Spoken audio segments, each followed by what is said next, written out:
Fear has a nasty habit of getting in the way. It can hold you back from pursuing your dreams. It can convince you that you're not good enough. It can also stop you from doing the right thing, which is why fear doesn't mix particularly well with living a life of faith. C.S. Lewis cleverly suggested that when Christians become too focused on the afterlife, they become of no earthly use. It's as if some people misinterpret the commands of Jesus about living in the world, but not of the world. They convince themselves that Christian living is living safe, like in a protective bubble, and live life like the world around them is something to be feared, and something that they have to protect themselves from. The problem with this kind of understanding is that it keeps life out, people out, and robs us from our ability to make a difference. It creates the stereotype of Christians living out of fear. If Jesus gave in to fear at any point, he never would have encountered the people who needed him the most. Or he never would have stood up for the voiceless against the religious leaders. Or he never would have traveled to Jerusalem knowing that he was walking to his death. One of Jesus' disciples, John, wrote a powerful statement in one of his letters to the early church. He said, "There is no fear in love, but perfect love casts out fear." Now, don't get me wrong. I'm not saying that being a Christian makes you immune to fear. But the more we begin to understand and trust in God's love for us, the less power fear has over us. The more we know we're loved, the less we're afraid to do the right thing, or the less we're afraid to fail or even be rejected. I know from my own experience looking back, when I struggled to be loved, that's when I was the most insecure, when I worked to try and earn love, when I people pleased. But as I grew in the security of God's love for me is when I became more confident, less afraid, more myself.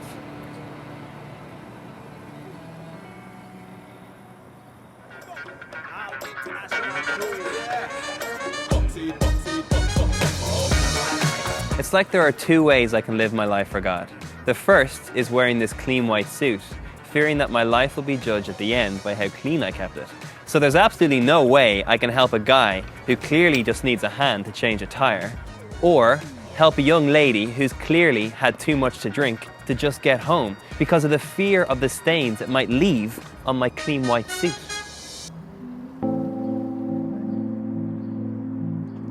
Or I can see my life as a light that is supposed to go to places where there is no light. It means bringing love to places where love is hard to find. It means bringing hope to those who have lost hope, caring for those that others treat as invisible.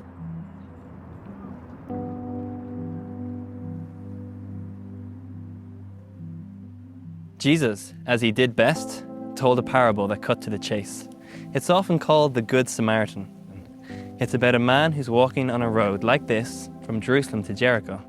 As he's walking, he gets ambushed by bandits. They take everything that he has and pretty much leave him for dead on the side of the road.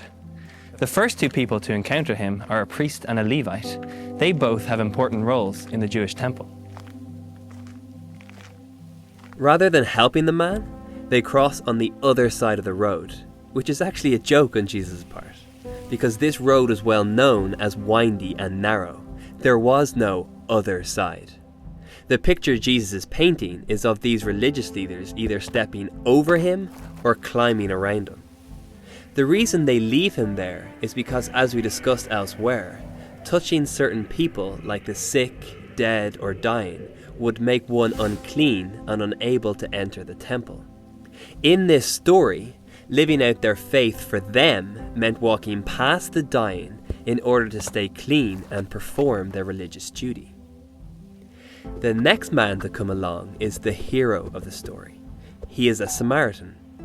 Many Jews despised Samaritans because they did not live by the same religious rules. But instead of walking past the man, he helps him, tends to his wounds, delivers him to a local inn, and even pays for his medical care. For the priest and the Levite, their fear of getting their religious observance wrong actually stops them from loving. And it's when Christians misunderstand the Bible or Jesus' teaching, that's when things get messy and people become selfish. For the Samaritan, love is just how he lives. It's parables like these that dismantle the negative Christian stereotypes. And they remind me what following Jesus is supposed to be about. To live, like really fully live, not defined by fear, but out of love for others.